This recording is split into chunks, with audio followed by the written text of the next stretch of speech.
Saya akan baca ayat yang genap dan saudara sekalian bagian yang ganjil. Di daerah itu ada gembala-gembala yang tinggal di padang menjaga kawanan ternak mereka pada waktu malam. 1, 2, 3. Tiba-tiba berdirilah seorang malaikat Tuhan di dekat mereka dan kemuliaan Tuhan bersinar. Lalu kata malaikat itu kepada mereka, "Jangan takut, sebab sesungguhnya Aku memberitakan kepadamu kesukaan besar untuk seluruh bangsa. Hari ini telah lahir bagimu juru selamat, yaitu Kristus Tuhan di kota Daud." Haleluya. Ya, sore ini saya lihat banyak sekali yang hadir, tidak seperti biasanya kami ibadah pada hari Minggu. Biasanya ya ini kursi itu saja ya. Tapi hari ini penuh dan sampai di belakang. Bukan karena banyak yang hadir, tapi malam ini sore ini banyak yang saya tidak kenal. Seperti opsi rayon saya begitu ganteng. Biasanya pakai baju putih, hari ini pakai baju warna-warni. Oleh karena itu, boleh nggak kita kasih jabat tangan semua dulu ya, kasih jabat tangan. Sambil katakan, hari ini telah lahir bagimu juru selamat. Ini sambil penegasan. Haleluya. Ya, jabat tangan 2-3 orang yang tidak dikenal, karena banyak yang tidak dikenal. Haleluya. Hari ini telah lahir Bagimu juru selamat. Amin. Ya. Baik, silakan duduk. Ya. Memang ada banyak yang tidak dikenal, sudah pakai baju bagus-bagus. Ya, tidak seperti biasanya ya. Ya, saudara-saudara, di hari Natal seperti pada sore ini di tempat ini, bahkan di kebanyakan tempat, ada banyak orang yang membayangkan, memikirkan bagaimana hari Natal yang ideal bagi kebanyakan orang. Walaupun hari ini kita diberi tema sukacita bermisi dalam Kristus, mudah-mudahan sampai di sana. Ya, saya katakan bahwa secara normatif, secara ideal, orang akan mengatakan bahwa hari Natal itu di mana damai dan kasih itu begitu nyata gitu ya. Di hari Natal itu damai dan kasih begitu nyata, di mana ada banyak orang menunggu waktu ini untuk saling memaafkan gitu ya. Di mana banyak orang juga menunggu waktu di mana bisa saling memaafkan, saling mengampuni. Padahal seharusnya saling mengampuni, saling memaafkan itu kan tidak harus tunggu Natal. Tapi kalau hari Natal rasanya begitu afdol, begitu luar biasa kalau bisa kita saling memaafkan, saling mengatakan, maafkan saya, ampuni saya, begitu ya. Dan biasanya di hari Natal juga adalah momen berbagi kasih. Tadi saya lihat Korps Talok lah, ini bukan sok pamer, tapi saya lihat di medsosnya gembala saya itu, observer saya, bagi-bagi makanan gitu ya. Ini momen-momen yang begitu indah di mana kita boleh berbagi kasih. Walaupun sebenarnya berbagi kasih itu tidak harus menunggu momen Natal, bisa kapan saja. Lalu momen Natal orang harapkan di mana bisa tukar kado begitu ya. Di jemaat-jemaat biasanya kaum bapak dan kaum bapak, kaum ibu dan kaum ibu tukar kado. Walaupun ada yang bersungguh-sungguh menyiapkan kado, Ada juga yang menyiapkan kado yang bikin kecewa orang lain, tapi itu Natal. Dan itu harus disyukuri begitu ya. Tidak boleh marah-marah, ini Natal. Amin. Amen. Ya, ada banyak orang lain juga mengharapkan di mana hari Natal itu sebagian orang menanti adalah waktu berkumpul dengan keluarga. Padahal waktu kumpul dengan keluarga itu tidak mesti Natal. Tapi kalau kumpul dengan keluarga di waktu Natal itu rasanya begitu menggembirakan, ya begitu rasanya begitu nikmat oleh karena di saat itu seperti satu pertemuan yang istimewa gitu ya. Dan itu orang banyak Natal pikirkan, hayalkan lalu renungkan, dan saya lihat itu kebanyakan orang. Dan malam ini di tempat ini begitu ya, di mana kita bisa berkumpul bersama-sama menyanyi lagu-lagu yang bagus, kedengaran lagu sorga. Ada saya lihat dari Eksis, dari vokal Burhana, dari DKJW, apalagi ada tarian spontan gitu. Ini luar biasa dari gereja Advent, dan pakai baju yang bagus-bagus. Ini Natal, walaupun beberapa pendeta bilang fokus Natal kita bukan soal baju baru, bukan soal penampilan. Fokus kita bayi Yesus. Tapi saya bilang ini Natal gitu. Ini Natal, dan kita kagumi, kita bangga, kita bersyukur oleh karena banyak yang bisa tampil dengan keunikan, dengan kemeriahan. Dan malam ini saya ulangi lagi, ini dari tadi saya lihat banyak yang tampil cantik, gagah begitu ya. Mungkin bolak-balik ke cermin lihat wajahnya supaya cantik, gagah. Tapi di media sosial sekarang tampil cantik dan gagah itu tidak perlu harus ke cermin bolak-balik, tidak perlu ke salon. Itu tergantung HP yang dia punya, tergantung aplikasi yang dia download, dan bisa cantik tiba-tiba, bisa muda, bahkan bisa lebih muda 30 tahun dari umur kita. Dan itu kenyataan. Saudara-saudara, saya katakan ini kita rayakan Natal begitu indah, begitu mengagumkan, dan inti dari semua Natal yang kita rayakan adalah Natal ini adalah sukacita. Amin. Sukacita. Namun saya melihat begini. Di hari Natal di mana kita merayakan kelahiran Kristus pada sore ini, kita tidak merayakan Natal dalam kondisi ideal. Kenapa, saudara-saudara? Coba lihat, saat ini kita hidup di tengah dunia yang sangat paradoks gitu ya. Di mana saya melihat ada banyak orang bilang ini sukacita Natal, ini damai Natal.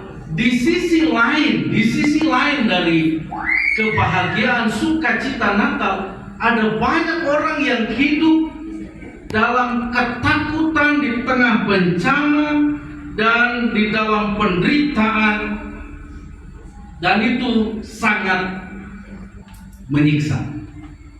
Kalau kita lihat beberapa hari ini bencana yang ada di Sumatera, ada ribuan orang yang mati, data mungkin ratusan, tapi kalau kita lihat masifnya itu bencana, itu mungkin ribuan orang meninggal. Rumah-rumah yang dari harga puluhan juta sampai miliaran itu lenyap dalam waktu yang begitu singkat.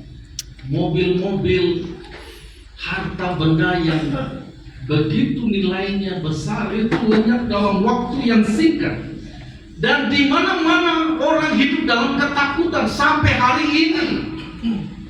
Di Jepang ada bencana, di sini ada kebakaran, di sini ada banjir, di sini ada tanah longsor, di sini ada gunung meletus, dan Bencana itu begitu menakutkan.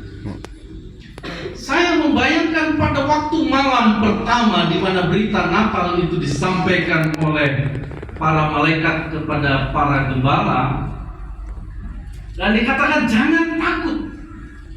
Apakah ketakutan itu sama dengan ketakutan mirip-mirip dengan yang kita hadapi di zaman ini?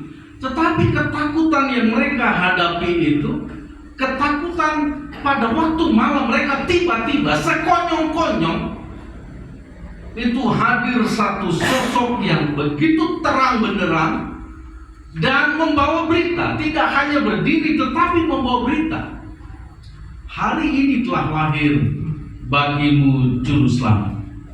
Nah, di planet yang kita tempati sekarang ini adalah tempat di mana ketakutan kapan saja, di mana kesulitan, tantangan hidup, di mana penderitaan, kesepian itu dapat saja menimpa siapa saja. Di mana-mana saya lihat ada orang di tengah keramaian merasa sendiri, loneliness. Kalau saudara pergi ke PWU, di situ banyak orang. Tetapi ada opa-opa bilang, saya ini di sini sendiri, saya dibuang anak saya. Tidak ada yang peduli dengan saya. Padahal banyak orang di situ. Makanan tersedia, pakaian, layanan, semua ada. Tapi merasa sendiri. Dan apakah kondisi-kondisi yang demikian dialami oleh dunia di akhir zaman ini, saudara-saudara? Saya katakan bahwa kita hidup di planet yang tidak mudah saat ini. Itu semua oleh karena kita merasa bahwa semakin kita jauh dari Tuhan, semakin kita merasa sendiri.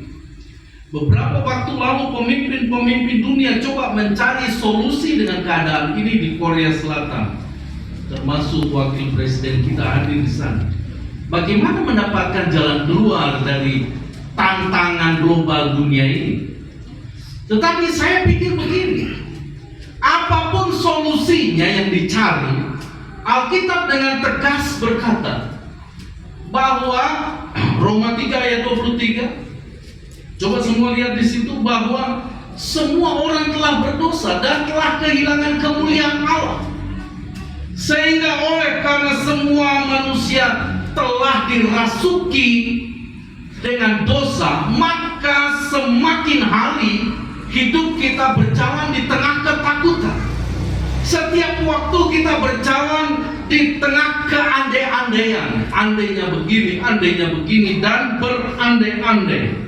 Selalu hidup dalam berandai-andai, dalam angan-angan, dalam ketidakpastian, saudara-saudara. Yesaya pasal 59 ayat yang kedua mengatakan, oleh karena dosalah yang memisahkan kita, sehingga semakin hari kita menjalani hidup ini di tengah kondisi yang demikian, saya katakan bahwa semakin jauh kita berjalan, memiliki kecenderungan semakin hidup dalam ketidakpastian. Saudara, saya lihat Natal ini menjadi momen yang begitu penting, bukan oleh karena ada pohon terang, ada lilin yang dinyalakan, tapi saya mau katakan bahwa hidup di dalam Tuhan yang terus merenungkan hari ini telah lahir bagimu juru selamat, akan menjadikan hati kita lebih teduh, lebih tentram, lebih tenang, begitu ya. Oleh karena banyak tantangan, pergumulan, kekhawatiran, kebimbangan, ketakutan yang kita hadapi tiap-tiap hari dalam kondisi apapun itu, kita memerlukan Tuhan. Amin. Oleh karena itu saya mengatakan bahwa kecenderungan manusia yang hidup oleh karena dosa itu menjadi angkuh, menjadi sombong, menjadi serakah. Nah, itu saudara boleh baca di dalam 2 Timotius pasal 3 ayat 1 sampai ayat yang kelima. Dampaknya apa? Dampaknya orang semakin jauh dari Tuhan. Saya ulangi lagi, berulang-ulang saya katakan, hidup dalam ketakutan. Semakin jauh dari Tuhan, hidup dalam ketakutan, dampak kesusahan dan berakhir kematian. Ini yang dialami oleh Adam dan Hawa. Pada saat mereka semakin jauh dari Tuhan, mereka merasa hidupnya semakin takut, kesusahan, dan berakhir pada kematian secara rohani. Tapi malam ini berita gembiranya adalah Yohanes pasal 3 ayat 16 tadi sudah diucapkan oleh gereja apa tadi? Gereja Advent. Coba kita ulangi. Karena begitu besar kasih Allah akan dunia ini, sehingga Ia mengurniakan anaknya yang tunggal, supaya setiap orang yang percaya kepadanya tidak binasa, melainkan beroleh hidup yang kekal. Dan tahukah kita perkataan malaikat kepada para gembala, hari ini telah lahir bagimu juru selamat, adalah perwujudan yang nyata atau pengejawantahan begitu dari perkataan Yohanes pasal 3 ayat 16 ini. Apa artinya hari ini telah lahir bagimu juru selamat? Coba kita pikir satu hal saja, bahwa hal penting dari peristiwa Natal ini, dari kata hari ini telah lahir bagimu juru selamat, adalah satu hal yang saya kita pikirkan, adalah di mana Natal membuktikan Allah hadir di tengah kompleksitas persoalan yang dihadapi oleh manusia. Bahwa Allah menyatakan dirinya hari ini telah lahir bagimu juru selamat. Allah ingin menyatakan bahwa Allah hadir di tengah hidupmu. Allah hadir di tengah keluargamu. Allah hadir di tengah persoalanmu. Allah hadir di tengah pergumulanmu. Ya, kalau kita lihat di setiap bencana, kita sering mendengar kata negara hadir, pemimpin hadir, pemerintah hadir. Apa maknanya? Kata ini untuk menegaskan, menjelaskan bahwa orang-orang yang ada di dalam penderitaan itu tidak jauh-jauh dari orang yang bisa membantu dia. Perkataan ini untuk memastikan bahwa si penolong itu ada di situ. Si penolong ini sedang bersama-sama dan akan menyelesaikan persoalan mereka. Dan saya lihat di seluruh Alkitab yang kita miliki, yang kita baca tiap waktu, pada saat anak-anak Tuhan mengalami begitu besar pergumulan yang dia sendiri tidak sanggup menyelesaikan, di situ Allah hadir. Di situ Allah ada. Di situ Allah menjawab setiap jeritan hati manusia karena dosa itu. Dan di situ Allah memberi jawab, menyelesaikan persoalan itu. Nah, saudara, bagaimana buktinya Allah itu hadir? Bagaimana buktinya Allah itu hadir di tengah Natal, di tengah keluarga, di tengah keseharian hidup kita?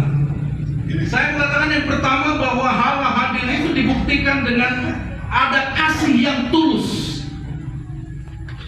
Pada waktu berita Natal itu diterima, pada waktu berita Yesus akan menjelma menjadi manusia, Allah menjelma menjadi manusia melalui seorang pemudi yang bernama Maria, dan suaminya, saya mengabaikan bertunangan karena terlalu banyak terjemahannya. saya katakan saja langsung suaminya, pada saat mereka berdua memikirkan itu, betapa gentar hati mereka. Antara malu, takut, dan begitu banyak hal yang lain yang mereka pikirkan. Dan seruan itu sampai terbawa-bawa ke dalam mimpi. Itu bayangkan. Itu mungkin saja tidak habis didiskusikan antara mereka berdua karena merasa ini sesuatu yang janggal, yang aneh, yang tidak masuk akal, yang mungkin akan menerima banyak cemooh dan lain sebagainya. Sampai terbawa-bawa mimpi dan akhirnya Yusuf bermimpi. Ada kasih dan ketulusan di tengah pergumulan ini, di tengah Allah menjawab pergumulan mereka. Dan Alkitab menulis bahwa Yusuf suaminya itu seorang yang tulus hati dan tidak mau mencemarkan nama istri. Dan ketika ia mempertimbangkan maksud itu, malaikat Tuhan nampak kepadanya dalam mimpi. Dan selanjutnya, saudara, saya katakan, di mana ada kasih, di mana ada ketulusan, itu membuktikan Allah ada di situ. Di tengah keluarga, di mana ada kasih, di mana ada ketulusan, saya mau pertegas bahwa Allah ada di situ. Amin. Orang-orang Kristen bukan orang yang kebal dengan pergumulan, dengan kesalahan dan lain sebagainya. Tetapi di mana ada kasih Allah, tidak ada pergumulan yang terlalu besar. Dan itu kita telah membuktikan semua. Amin. Amin. Kita semua telah membuktikan di mana ada kasih, ada saling mengampuni, ada saling memaafkan. Saya melihat jika kasih yang tulus dari Allah itu ada di tengah keluarga kita, saya bilang tidak ada persoalan yang tidak bisa diselesaikan. Tapi masalahnya sekarang begini. Ada banyak orang Kristen yang bilang bahwa dia orang Kristen rajin beribadah, hidup di dalam Tuhan, bolak-balik baca Alkitab, aktif di gereja, melayani dan lain sebagainya. Tapi tidak bisa mengampuni, tidak bisa mengampuni suami, tidak bisa mengampuni istri, tidak bisa memaafkan suami, tidak bisa memaafkan istri, dan memilih jalan oke, kalau begini sampai di sini. Ada banyak yang begitu. Tapi saya mau bilang orang-orang Kristen yang mau katakan hari ini telah lahir bagimu juru selamat, artinya bahwa Tuhan hadir di tengah kehidupannya, di mana Allah hadir itu dibuktikan dengan orang-orang yang hidup dalam ketulusan, di mana ada orang-orang yang hidup dengan kasih. Amin. Amin. Itu sebabnya Petrus mengatakan dalam 1 Petrus 4 ayat yang ke-8, kasih itu menutupi banyak sekali dosa. Dan kasih yang tulus, kasih yang tulus itu melahirkan pengampunan. Itu dituliskan di dalam Roma pasal yang ke-5 ayat yang ke-8.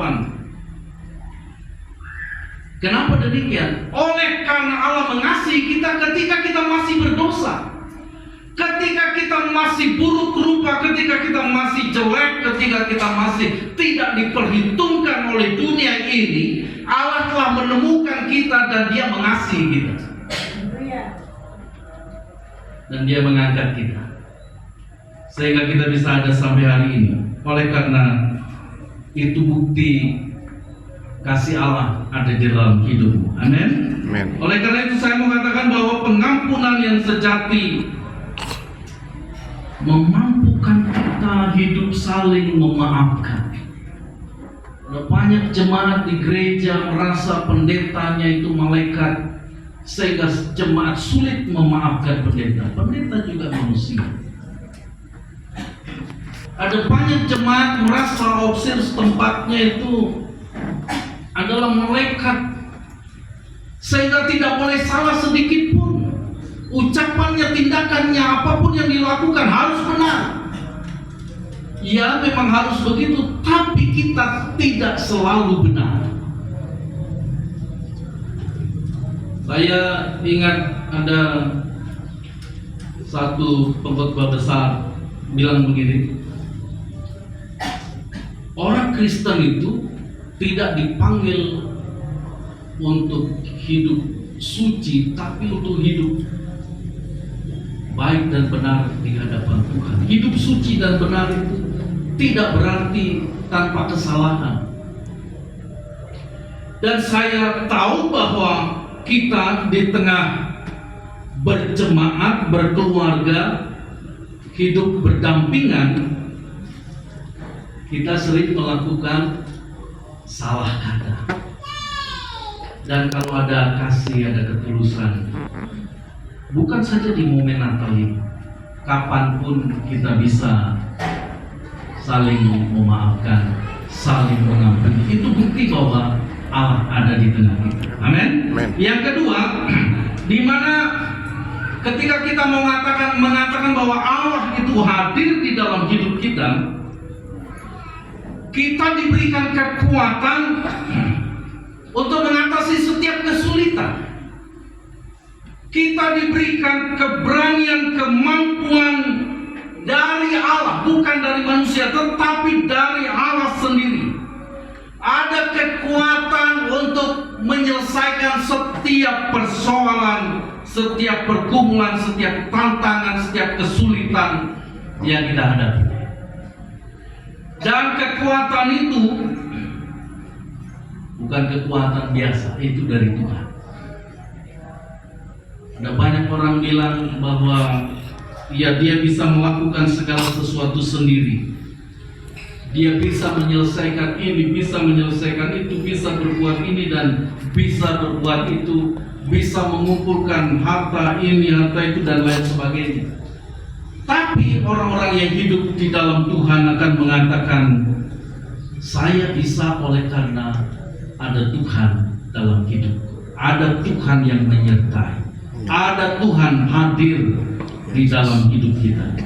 Saya melihat bahwa anggota keluarga yang menghadapi tantangan, pergumulan, kesulitan, ketika melihat, merasakan Allah hadir, maka imannya akan semakin kuat, pengharapannya akan semakin timbul, dan keberaniannya untuk menghadapi hidup ini akan selalu dihadapi dengan bersyukur kepada Tuhan. Amin. Amin.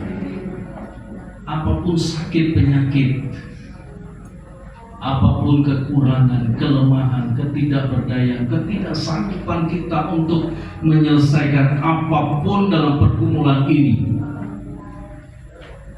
Yesus hanya sejauh doa. Oleh karena itu kita akan mendapat kekuatan. Oleh karena hari ini telah lahir bagimu Juru Selamat. Itu kata-kata begitu penting. Lalu yang ketiga, saya melihat bahwa tanda Tuhan hadir. Tanda Tuhan hadir dalam hidup kita. Saya melihat bahwa kita diberikan keyakinan dalam diri untuk bisa menjadi saksi Tuhan dimanapun kita berada. Banyak orang katakan begini, mana saya bisa melayani, mana saya sanggup, mana saya bisa, saya punya kemampuan tidak seperti orang lain. Tetapi karena Tuhan hadir di tengah kelemahan kita, maka kita dimampukan untuk bersaksi, dimampukan untuk menjadi garam, dimampukan untuk menjadi terang di tengah keterbatasan kita. Sehingga saya mau bilang bahwa orang-orang Kristen itu adalah orang-orang yang sangat berbeda dengan orang-orang dunia ini. Kenapa? Karena saya melihat bahwa ada kekuatan, ada kasih, ada keberanian, ada kemampuan yang diberikan oleh Tuhan saat kita hidup di dalam Tuhan. Saat kita merenungkan menyampaikan dan mengatakan bahwa Tuhan sendiri berkata di dalam hidup kita, hari ini telah lahir bagimu juru selamat. Maka saya mau bilang, saat itu juga Tuhan hadir menjadi penolong kita. Ada orang bilang begini, oh, kalau Tuhan hadir berarti saya tidak mengalami kekurangan. Oh no. Ada orang bilang kalau Tuhan hadir saya tidak ada dalam pergumulan. Saya bilang tidak. Justru semakin engkau dekat dengan Tuhan, ini dengar ini. Semakin engkau dekat dengan Tuhan, tantangan itu akan semakin banyak. Kenapa? Karena iblis tidak suka engkau hidup dalam kesenangan, dalam keenakan, dan iblis mau kita mengatakan bahwa Tuhanmu itu Tuhan yang mati, Tuhanmu itu Tuhan yang tidak sanggup membuat orang lain berbahagia, Tuhanmu Tuhan yang membuat orang menderita. Saya mau bilang bahwa semakin kita hidup di dalam Tuhan, Daud bilang semakin dia memperkuat kepercayaannya kepada Tuhan. Dan firman Tuhan berkata bahwa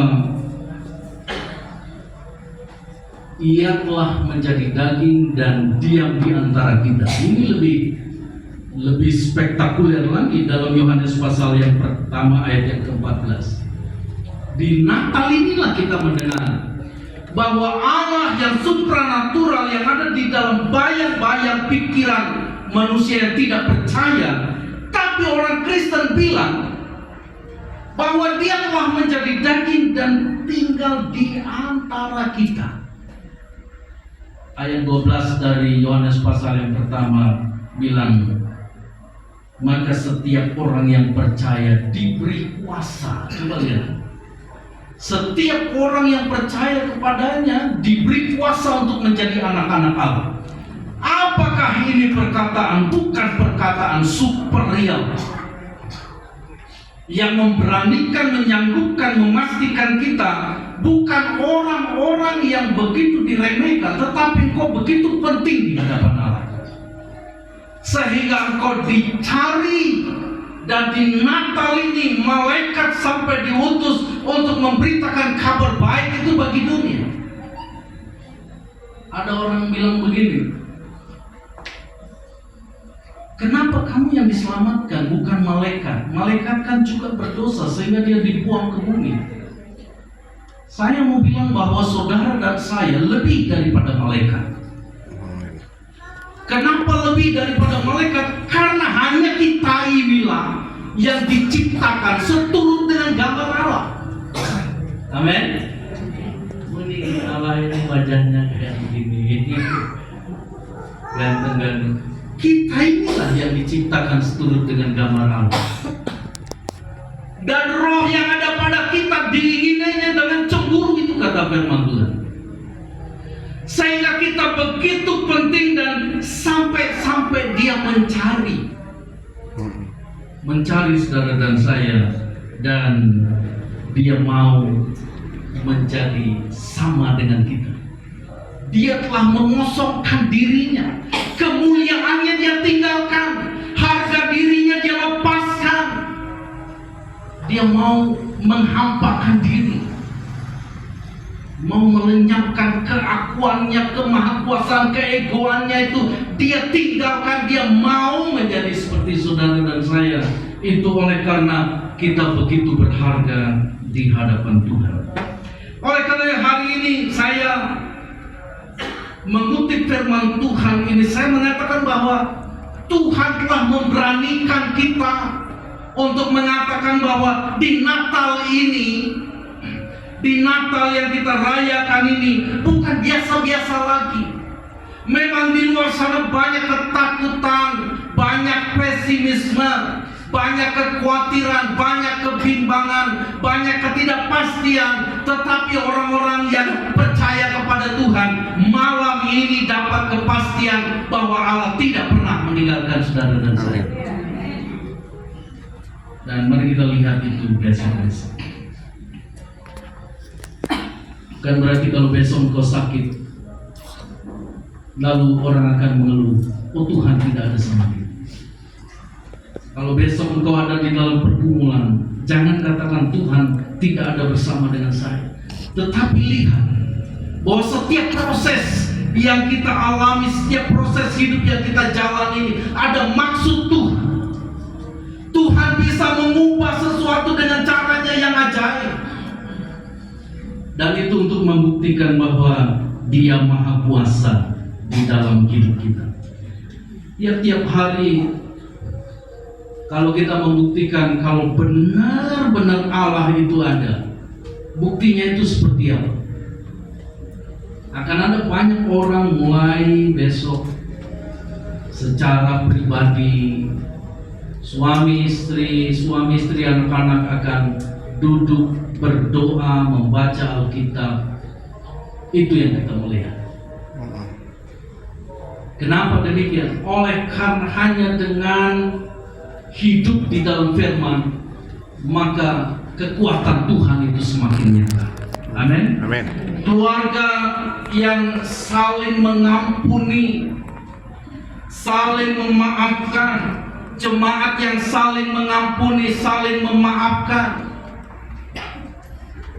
Dan saya rindu mengalami itu. Ada jemaat bilang, oh maafkan saya keliru, oh maafkan saya sudah salah, maafkan saya hilang dan lain sebagainya. Dan damai itu kembali. Di mana ada orang hidup rukun, kesanalah berkat Tuhan diperintahkan. Amin. Amin. Suami istri anak-anak yang rukun, kesana Tuhan perintah berkat.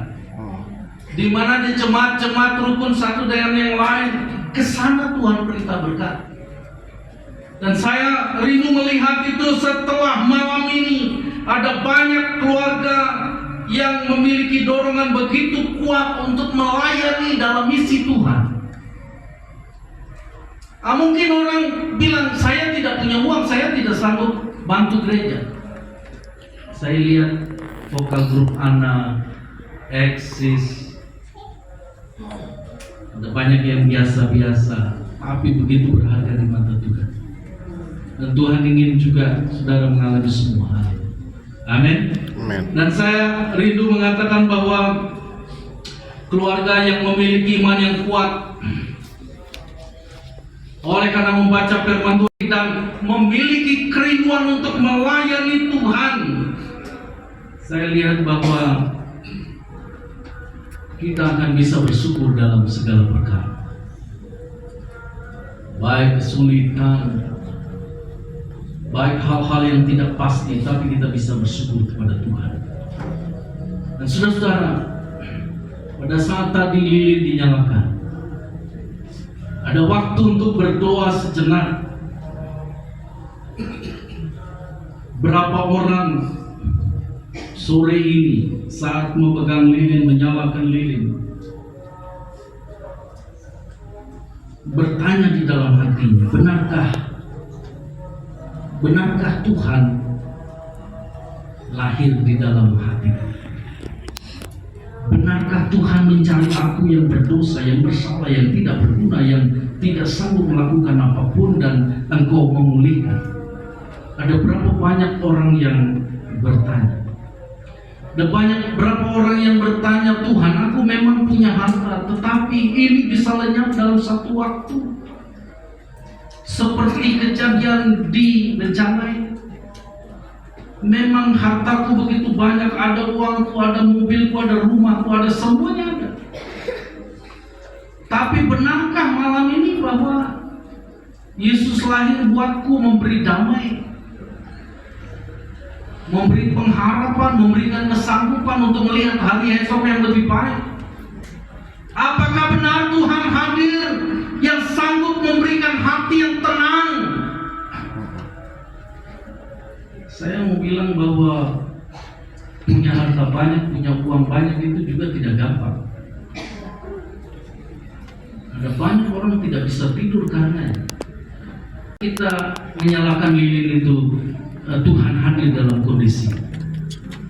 Dan itu sebabnya saya mengajak kita ini milik kepunyaan Tuhan, imamat yang rajani. Hanya ketika kita berserah kepada Tuhan, maka kita mau terima pernyataan Allah melalui malaikat bahwa hari ini telah lahir bagimu juru selamat. Sehingga kekuatan motivasi untuk menjadi orang yang bermisi itu lahir dari rumah, dari keluarga, dari hidup kita. Mari kita merenungkan firman Tuhan malam ini, dan saya mengajak kita memuji Tuhan sejauh timur dari barat. Saya ingin mengajakku berterima kasih kepadamu ya Tuhan. Kita mulai dari ini. Dan saat kita menyanyi ini, mari serahkan hidupmu, milikmu, kepunyaanmu, hartamu, masa depanmu, rumah tanggamu, pekerjaanmu, kapan saja bisa hilang, tetapi hari ini serahkan semua itu kepada Tuhan, sehingga semua yang kita miliki begitu berarti. Mari tundukkan kepala, angkat tangan kita. Ku Terima kasih kepadamu ya Tuhan, yang Kau beri pulihkanku. Mari kita katakan sejauh timur dari barat.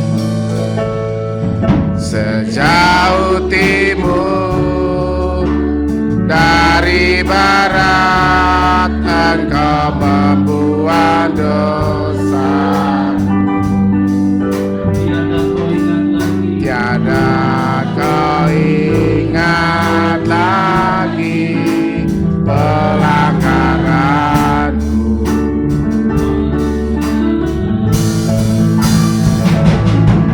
Jauh ke dalam tubi laut, Kau melemparkan dosa. Tiada kau perhitungkan kesalahanku. Mari semua berdiri, angkat tangan kita. Betapa besar kasih kepadamu.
Terima kasih Tuhan, karena malam ini, pada sore ini kami boleh merenungkan betapa hidup kami berharga, sehingga Engkau mengutus malaikat-Mu untuk mengatakan kepada dunia ini, kepada hidupku, kepada keluargaku, pada rumah tanggamu, bahwa hari ini telah lahir bagimu juru selamat.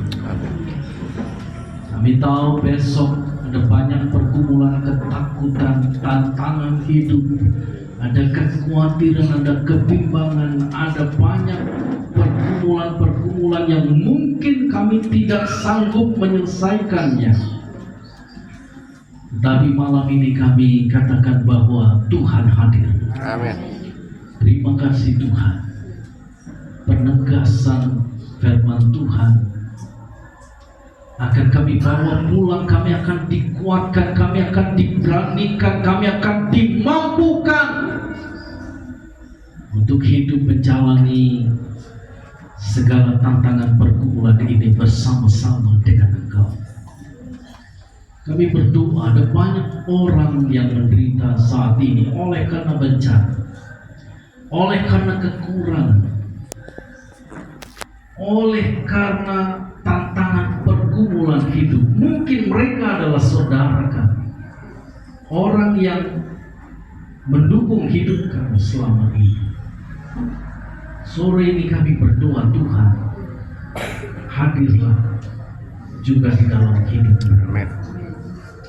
Terima kasih Tuhan, pernyataan firman-Mu penting bagi hidup kami, bagi keluarga kami, bagi masa depan kami. Terpujilah nama Yesus yang penuh kuasa dalam hidup kami. Kami berdoa, semua yang percaya katakan Amin. Amin. Silakan duduk. Puji Tuhan, kita akan melanjutkan. Hari ini telah lahir bagimu Juru Selamat. Kiranya akan terus berbicara, menguatkan hati, pikiran, dan iman kami. Amin. Pulanglah dan terimalah berkat Tuhan. Kiranya Allah yang menjelma menjadi manusia, menjadi daging, diam di antara kita. Biarlah kuasanya, pertolongan, pimpinan, penyertaannya akan terus ada di dalam hidup kita hari ini sampai selama-lamanya. Amin. Amin. Tuhan berkati. Selamat Natal.